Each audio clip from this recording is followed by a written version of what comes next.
Hello everyone, it's me again. I haven't mentioned all the gods, but in the next episode I will. This is the second part of it, but it was supposed to be in 2 minutes. This one is called Perseus and Andromeda. So, Hermes also gave him flying sandals. The sandals with, wings on them. So Perseus had to give the flight somehow with the shoes, with the sandals. So he flew to see any other people who were in trouble. Andromeda was actually a warrior, but wasn't allowed to be.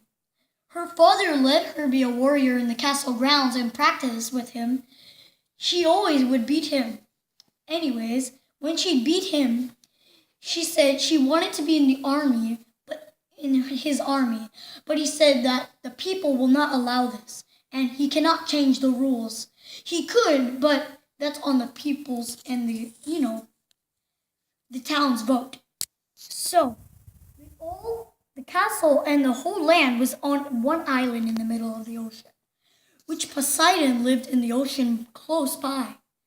And her mother was a boaster for some reason.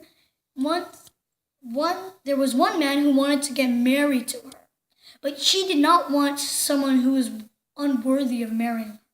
She said that she'd kill him before he could marry her. At the engagement, she ran away before the engagement and prayed to Athena to make her a warrior. Athena heard her and made her a warrior and told her and gave her advice. She said that she'd be facing great obstacles. So she listened to him. She put her hair up like a man and asked to be in the army. When she came, she battled, and every man she battled, she beat. Until Perseus saw this. Perseus came up, and Perseus talked to her.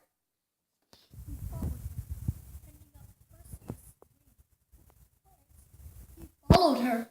But then, when Andromeda was on the ground, before 4 seconds, she stood up and defeated Perseus. And Perseus was so amazed that he followed Andromeda all the way to Athena's temple, where she took off her helmet.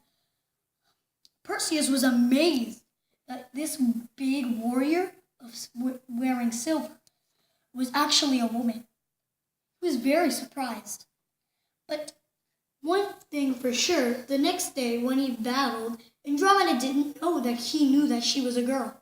So when he was fighting with her, he told her about it, and she was amazed. She stopped and let him beat her. Then she stood up again and beat him again. But then, one day, two women from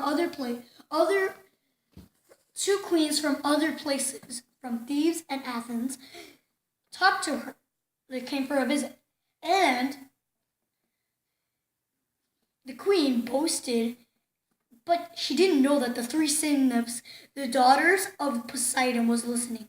And she said, "Oh, Andromeda is the most beautiful woman.